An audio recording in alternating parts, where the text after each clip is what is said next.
غزوہ احد میں عبداللہ ابن قمیہ نے ہمارے نبی کو پتھر مارا، عتبہ ابن ابی وقاص نے ہمارے نبی کو پتھر مارا، 3 شخصوں نے پتھر مارا، آپ زخمی ہو کر بے ہوش ہو گئے، گر گئے۔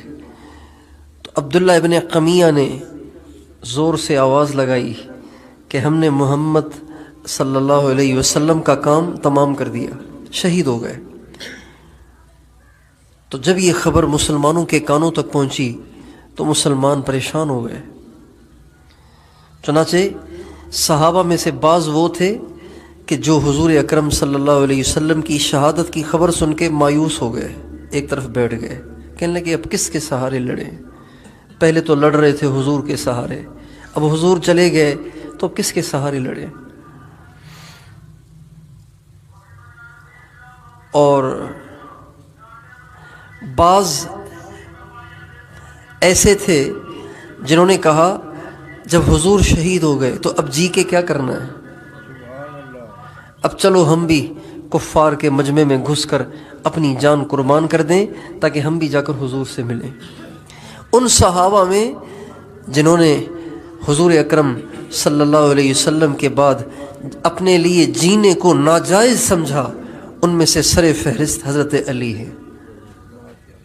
کرم اللہ وجہہ، جنہوں نے کہا جب حضور چلے گئے تو اب جینے کا فائدہ ہی کیا ہے۔ اور ان میں سے ایک صحابی حضرت انس بن نضر ہیں۔ ان کو جب معلوم ہوا کہ آپ علیہ السلام شہید ہو گئے، انہوں نے تلوار تو ہاتھ میں تھی، انہوں نے لگائی دوڑ۔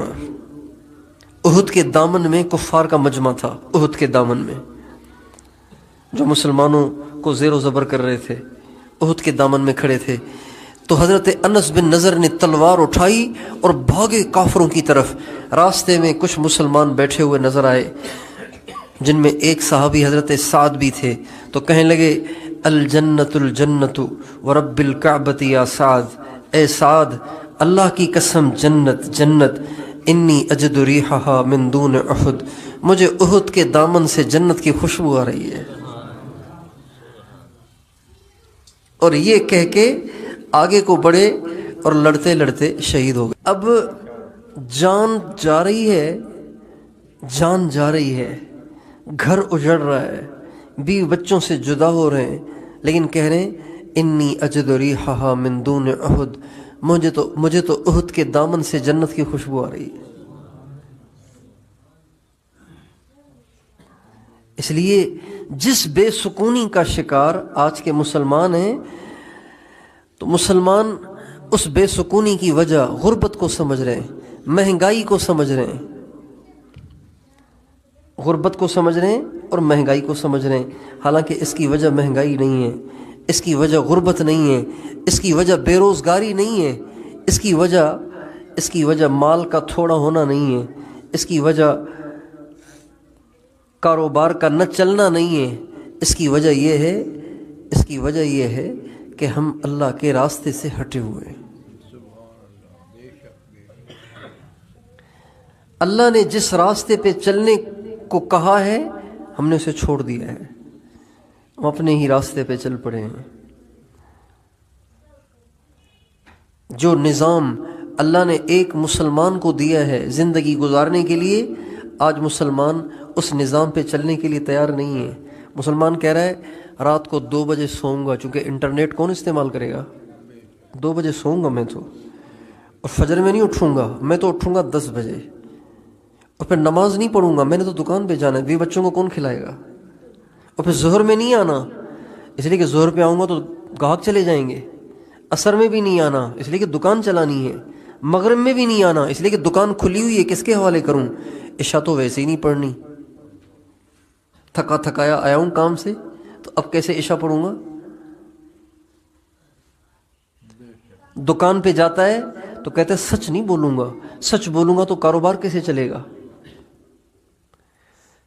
دھوکہ نہ دوں تو کاروبار کیسے چلے گا،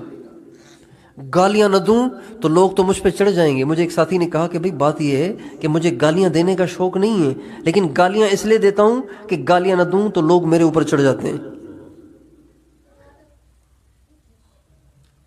آج کا مسلمان اس نظام پہ چلنے کے لیے تیار نہیں ہے جو نظام اسے اللہ نے زندگی گزارنے کے لیے دیا ہے۔ اب جو راستہ آپ کے لیے متعین کر دیا گیا ہے، آپ اس راستے سے ہٹیں گے تو پریشان تو ہوں گے نا۔ آپ ٹرین کو اٹھا کے سڑک پہ چلا دیں اور کار کو اٹھا کے پٹڑی پہ ڈال دیں تو پریشانیاں تو آئیں گی نا۔ پھر آپ شیر کے سامنے گھاس ڈال دیں، بکری کے سامنے گوشت ڈال دیں، کیسے کام چلے گا؟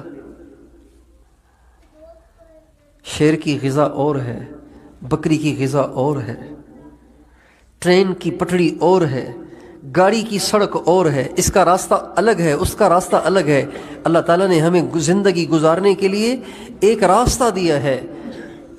ہذا صراطی مستقیما وان ہذا صراطی مستقیما، یہ میرا راستہ ہے جس کو میں نے تمہارے لیے متعین کیا ہے، اس پہ چلو گے تو تمہاری زندگی بناؤں گا، تمہیں سکون دوں گا، تمہیں عزت دوں گا، تمہیں عافیت دوں گا، تمہیں خوشیاں دوں گا، تمہیں برکت دوں گا، تمہیں کسی کا محتاج نہیں کروں گا، کسی کا محتاج نہیں کروں گا۔